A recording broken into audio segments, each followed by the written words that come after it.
And I'm joined by my undergraduate student, Grace Yu. We both are students in the University of Toronto, and we are also members of the Benjamin Habey Keynes Lab at the Princess Margaret Cancer Center in the University Health Network. We're going to be presenting our work on the reimplementation and the reusability of translation of cellular drug response prediction, a method known as TCRP. So our interest of the translation of cellular response prediction came from a Nature Cancer paper published in 2021 by Ma et al. And this paper centered around the objective of the authors being interested in providing a machine learning approach that could predict patient response to drugs in cancer patients across multiple tissues, with the aim of being able to do diagnostic or prognostic predictive frameworks. However, patient samples are not the most abundant type of data, and it is difficult to test and train a machine learning model on predicting drug response in patients solely on patient data. But there are cell line data sets, which are cell line screens treated with certain drugs across multiple tissues, and those data sets are quite expansive. So the authors decided to implement a transfer learning framework to translate this cellular drug response prediction. It was a framework called few-shot learning, which will allow the model to predict drug response either in an individual sample or a group of samples, kind of an increasing in possible scenarios for prediction. And the framework is as follows. First, in the top here, the model is trained on, once again, those cell line expansive screens that cover multiple different cells across multiple different tissues treated with multiple different drugs. Once the model is able to learn drug response through that cell line screen, it can be applied to a clinical context, of which the authors listed many, and it is able to predict patient drug response. As I mentioned, there were multiple clinical contexts in which the authors chose to present the power of their model in. And the one that we would like to focus on is understanding how the model trained on cell line data sets can predict response in patient-derived tumor cells, or PDTC. The results that the authors published were as follows. First, the authors selected 50 priority drugs to test the performance of prediction on. Prediction was measured in Pearson correlation from a predicted value versus the actual value of drug response in the clinical context, once again split up by these 50 priority drugs. The figure on the left here that you can see is the average performance across an increasing number of PDTC models and the performance of their developed model, the TCRP, against 4 common machine learning approaches, including random forest, neural network, nearest neighbor, and linear regression. And as you can see, there is a considerable increase in accuracy with the new framework that was suggested by the authors. If it is broken down into performance by each of the 50 drugs, it can also be observed that for the most part, their translation model, otherwise known as TCRP, still performs considerably better than each of those 4 baselines. And so this was a very interesting model, as the results here showed that the TCRP model had the potential to predict patient drug response in a clinical context and ultimately could have a place in the clinic as a prognostic predictive model for cancer and drug response. And so we were interested in being able to reproduce these results and understand and confirm the impact of this model, and also expand its usability to other contexts. And so, and that's what I mentioned, we were first interested in evaluating the reproducibility and then evaluating the reusability, which Grace is going to talk about next. Yeah, thanks, Emily. So I'm going to talk about the reproducibility process, and this is to confirm the performance of the TCRP model on the predefined application scenario. And again, this is defined as training the drug response predictors using the GDSC1 immortalized cancer cell line dataset, and then test the predictive value in the patient-derived breast tumor cells, PDTC. Next slide, please. And so the author shared the links to the dataset, which are all publicly available, and also their code is shared via a GitHub repository with some instructions on how to train the TCRP model. So some common assumptions are the public data and code repositories are sufficient to reproduce the results, as the correct data and the correct code will simply give the correct result. However, it turns out it's not that simple. In reality, issues with locating the data files or matching the identifiers can all lead to inconsistencies and then results in discrepancies in the results. And so one of the major challenges we face comes from the data pre-processing step. The TCRP model needs to first train on large cell line data or the reference data sets before transfer learning on PDTCs. And the goal of this pre-processing step is to generate a feature list in GDSC1 and PDTC data for tissues across the set of 50 priority drugs, as Emily mentioned. And while we obtain the data set using the provided link by the author, we only obtain the features for 32 out of the 50 drugs after running the code. And further investigation shows that this can be caused by the inconsistencies among the names of the genes that the drugs are targeted. For example, CDKs were not matched with CDK9 and CDK8, and thus the drugs with those targets will be lost during the process.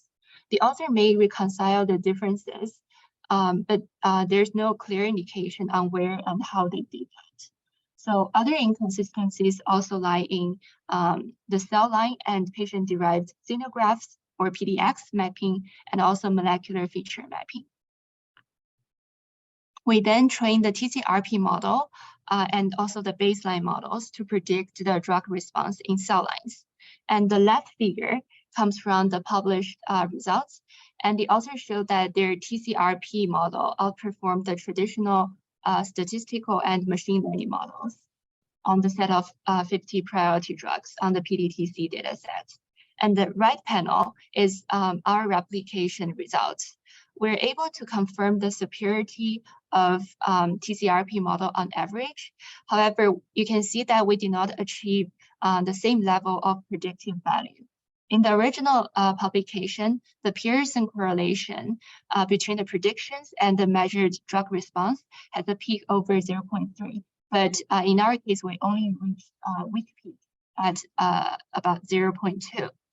And we also observed a better predictive value for the simple linear regression model in our analysis, which reached a positive Pearson correlation, contrary to the one they have in the published results.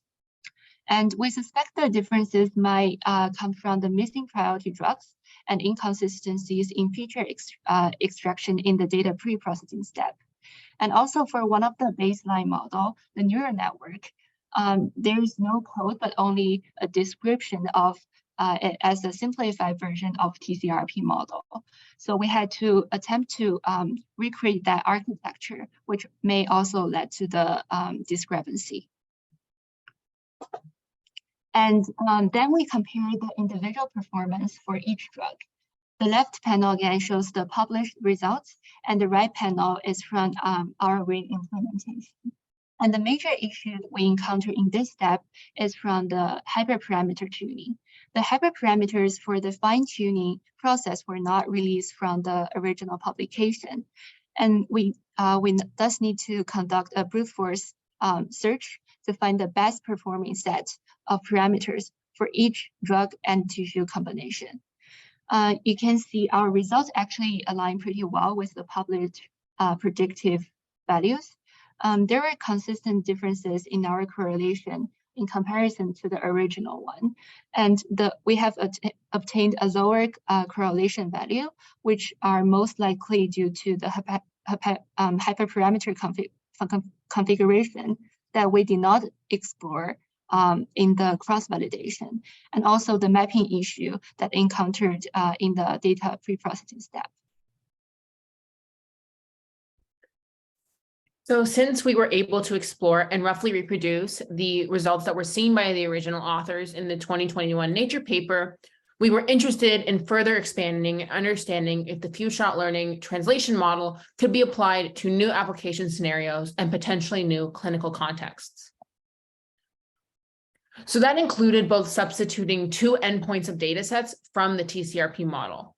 We could substitute the reference data set, the cell line screen data set on which the model is trained, or we could substitute the transfer data set or the clinical context of the model. And so the original model was trained on the GDSC1 cell line screen dataset, and we decided to substitute with 3 new reference data sets, including GCSI, GDSC2, and CTRPV2, all cell line screen datasets, keeping the same transfer context of training against the original patient-derived tumor cells.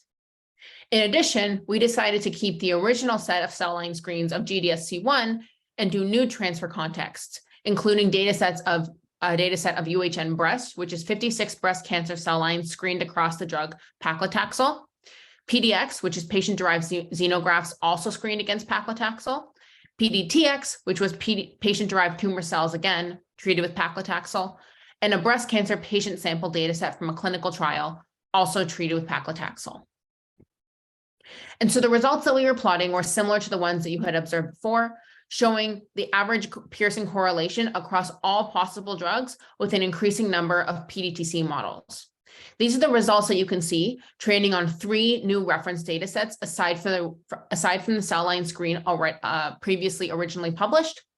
And as you can see, through hyperparameter tuning, through setup, through our reproducible implementation of the TCRP model, we were able to observe still superior performance of the TCRP model in predicting drug response with these cell line screens in comparison to the 4 baseline machine learning approaches, which was a very promising result and showed the model had potential for reusability. In addition, when keeping the original GDSC1 dataset and training on 4 new clinical contexts, overall, with an increasing number of models or patient samples for prediction, it can be observed the TCRP model once again roughly does perform much better than the 4 other machine learning approaches. The only result in which we do not observe this is in the UHN breast, which is the cancer cell lines that were screened against paclitaxel. And the possible reasoning for that is originally a multi-drug cell line data set, and therefore there's a potential that the paclitaxel screening was not as abundant or not as thorough as the other data sets. But overall, the same trend we saw through the clinical data sets and the reference data sets substitution pointed us towards the fact that the TCRP model has potential as a reusability approach in a clinical context. And so our future directions are as follows. We will continue to test on new reference data sets and new clinical data sets to continue to exemplify reusability and the applicability of this few-shot learning framework. All the data sets that we are testing on and are documenting performance on will be available as downloadable objects on the BHK Lab platform Orchestra. We will be providing at the end a containerized, reproducible version of our few-shot model implementation through a compute capsule on the website CodeOcean. And also, we are currently in the process of documenting our entire reproducibility and reusability report through a reusability report that will be published in Nature Machine Intelligence. And thank you all for listening. Thank you very much, Emily and Grace, for the very interesting talk. If there are any questions from Zoom, please raise your hand. And if there are any questions in person in the audience. Yep. Hey, thanks so much. Can you talk about the orchestra thing that you just mentioned at the end?